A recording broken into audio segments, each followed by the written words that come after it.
ইউরোপে কাজ করতে চান? সহজ মনে হচ্ছে, কিন্তু অদক্ষ শ্রমিকদের জন্য এটি মোটেও সহজ নয়। প্রধান চ্যালেঞ্জগুলো: ১. জটিল প্রক্রিয়া, নিয়োগদাতাদের দীর্ঘ ও জটিল কাগজপত্রের কাজ করতে হয় বিদেশি শ্রমিক নিয়োগের জন্য। ২. লেবার মার্কেট টেস্ট ও কোটা সিস্টেম, অনেক ইউরোপীয় দেশ স্থানীয় কর্মীর অভাব আছে কিনা তা পরীক্ষা করে তারপর বিদেশিদের চাকরি দেয়। কিছু দেশে বার্ষিক সীমিত সংখ্যক অনুমতি দেওয়া হয়। ৩. নিয়োগ ব্যয় বেশি, অনেক নিয়োগদাতা কর্মী নিতে চাইলেও বড় অঙ্কের ফি দিতে হয়, যা অদক্ষ শ্রমিক নিয়োগকে অপ্রয়োজনীয় করে তোলে।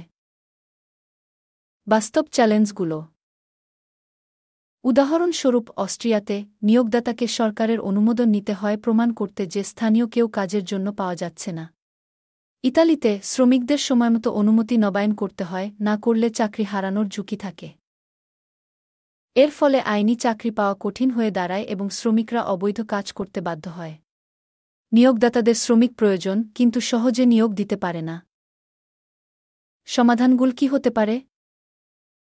কাজের অনুমতি প্রক্রিয়া সহজ করতে হবে। নিয়োগ ব্যয় কমাতে হবে। অভিবাসী শ্রমিকদের জন্য আইনি সহায়তা বাড়াতে হবে।